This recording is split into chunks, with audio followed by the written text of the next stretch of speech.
Hello class 9 and 10।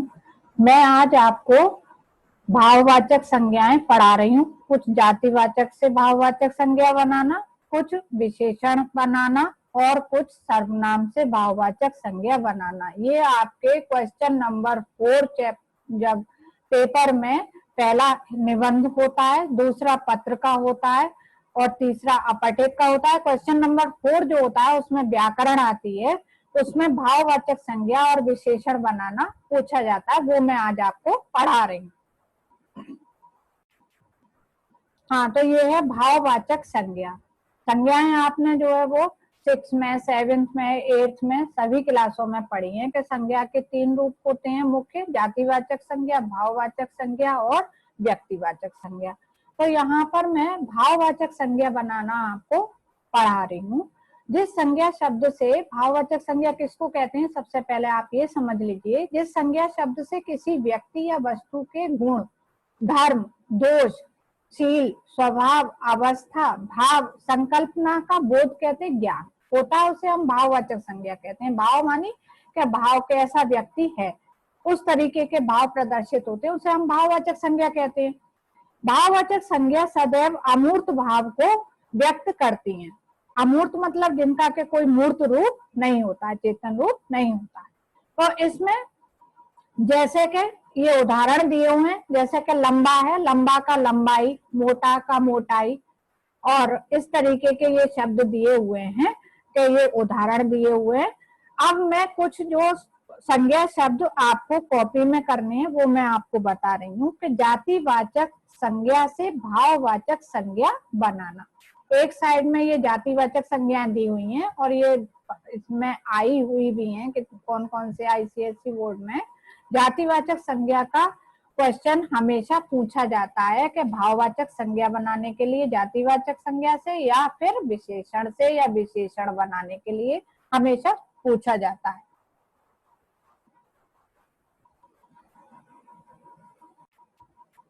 तो सबसे पहला है अतिथि। अतिथि आप जानते ही हो, मेहमान को कहते हैं। अतिथि का भाववाचक संज्ञा होगी आतिथ्य। आदमी का आदमियत, ईमान का ईमानदारी, ईश्वर का ईश्वरत्व, कुमार का कौमार्य।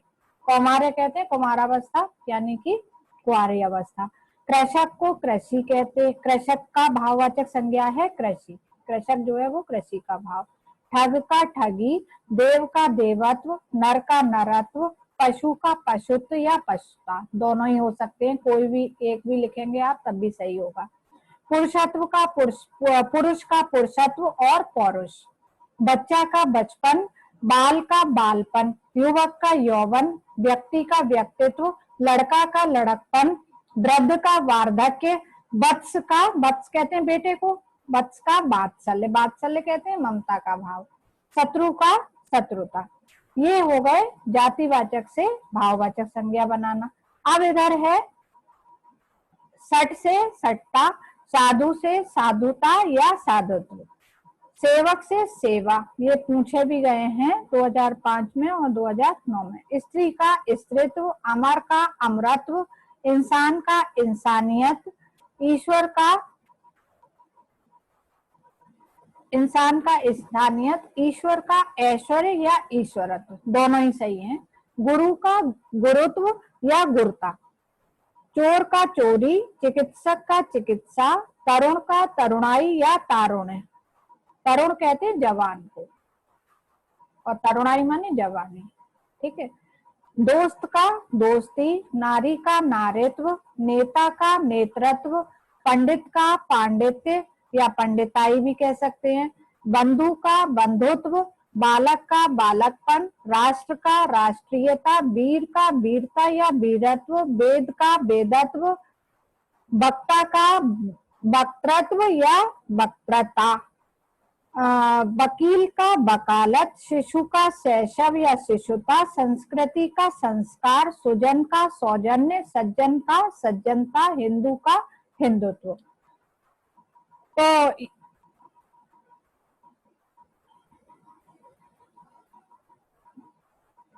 बच्चों ये आपके सरस व्याकरण में भाववाचक संज्ञाएं दी हुई भी हैं, पर ये आपको कॉपी में भी करनी है।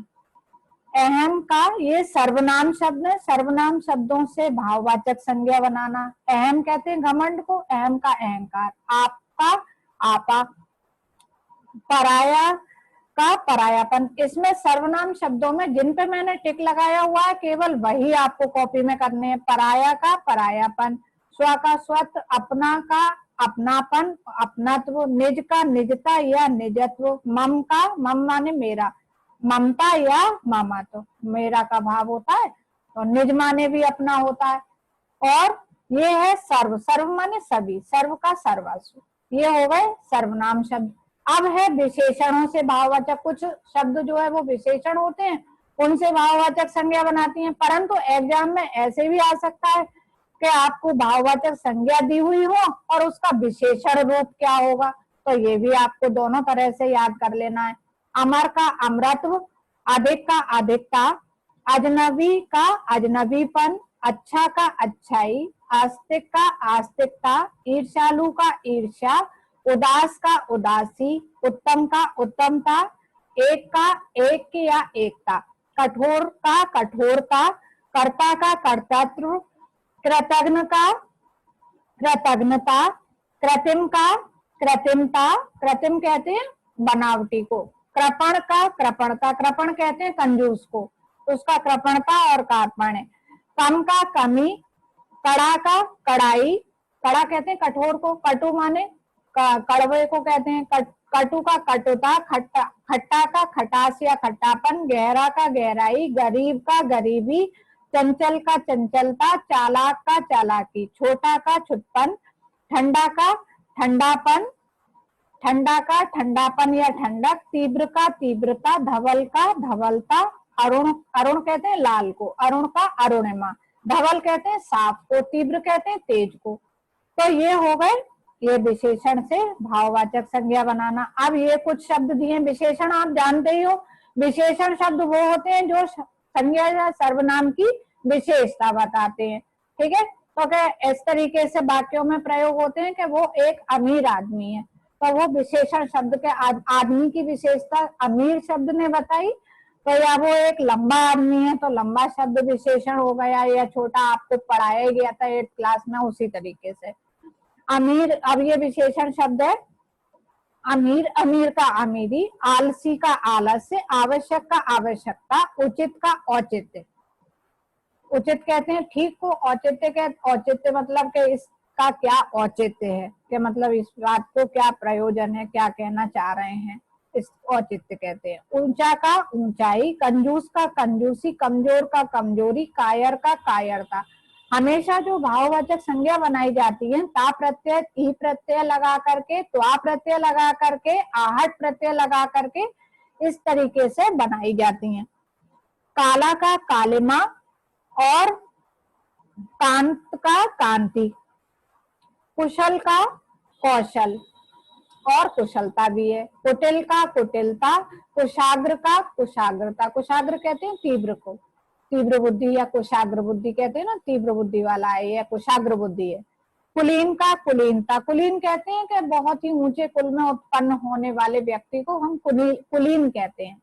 गंभीर का गांधीर्य या गंभीरता, गंदा का गंदगी, गरम का गर्मी, चपल का चपलता, चतुर का चतुराई, जालिम का जुल्म, तपस्वी का तप और तपस्या, दुष्ट का दुष्टता, दुखी का दुख, धीर का धैर्य धीरज और धीरता, ये तीनों हो सकते हैं। नास्तिकता का नास्तिक का नास्तिकता, निपुण का निपुणता, नीच का नीचता, प्रतापी का प्रताप, प्रतिष्ठित का प्रतिष्ठा, प्रतिनिधि का प्रतिनिधित्व, पागल का पागलपन, परिष्कृत का परिष्कार और पीला का पीलापन, पूर्ण का पूर्णता,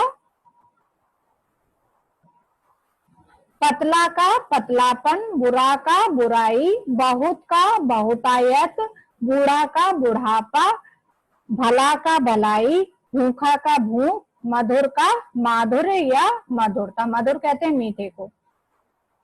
ये हो गए आपकी भाववाचक संज्ञाएं।